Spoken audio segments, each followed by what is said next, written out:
एक व्यक्ति जीवन से हर प्रकार से निराश था। लोग उसे मनहूस के नाम से बुलाते थे।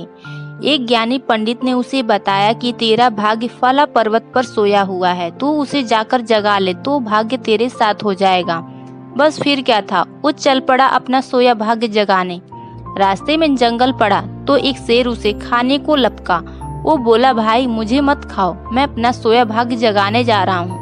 शेर ने कहा कि तुम्हारा भाग्य जाग जाए तो मेरी एक समस्या है, उसका समाधान पूछते आना। मेरी समस्या ये है कि मैं कितना भी खाऊं मेरा पेट भरता ही नहीं है, हर समय पेट भूख की ज्वाला से जलता रहता है। मनहूस ने कहा, ठीक है। आगे जाने पर एक किसान के घर उसने रात बिताई। बातों बातों में पता चलने पर कि वो अपना सोया भाग्य जगाने जा रहा है, किसान ने कहा कि मेरा भी एक सवाल है, अपने भाग्य से पूछकर उसका समाधान लेते आना। मेरे खेत में मैं कितनी भी मेहनत कर लूं, पैदावार अच्छी होती ही नहीं है। मेरी शादी योग्य एक कन्या है, उसका विवाह इन परिस्थितियों में मैं कैसे कर पाऊंगा। मनहूस बोला, ठीक है। और आगे जाने पर वो एक राजा के घर मेहमान बना। रात्रि भोज के उपरांत राजा ने ये जानने पर कि वो अपने भाग्य को जगाने जा रहा है, उससे कहा कि मेरी परेशानी का हल भी अपने भाग्य से पूछते आना। मेरी परेशानी ये है कि कितने भी समझदारी से राज्य चलाऊं, मेरे राज्य में अराजकता का बोलबाला ही बना रहता है। मनहूस ने उससे भी कहा, ठीक है। अब वो पर्वत के पास पहुंच चुका था। वहां पर उसने अपने सोए भाग्य को झंझोड़कर जगाया। उठो उठो, मैं तुम्हें जगाने आया हूँ। उसके भाग्य ने एक अंगड़ाई ली और उसके साथ चल दिया। उसका भाग्य बोला, अब मैं तुम्हारे साथ हरदम रहूंगा। अब वो मनहूस न रह गया था, बल्कि भाग्यशाली व्यक्ति बन गया था और अपने भाग्य की बदौलत को सारे सवालों के जवाब जानता था।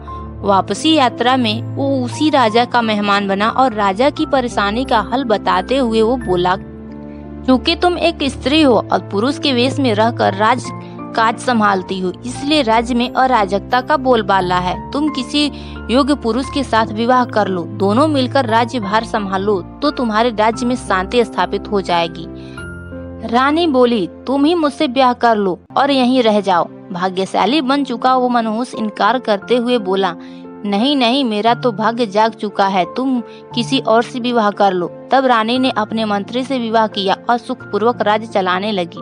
कुछ दिन राजकीय मेहमान बनने के बाद उसने वहां से विदा ली। चलते चलते वो किसान के घर पहुंचा और उसके सवाल के जवाब में बताया कि तुम्हारे खेत में 7 कलश हीरे जवाहरात की गड़े हैं।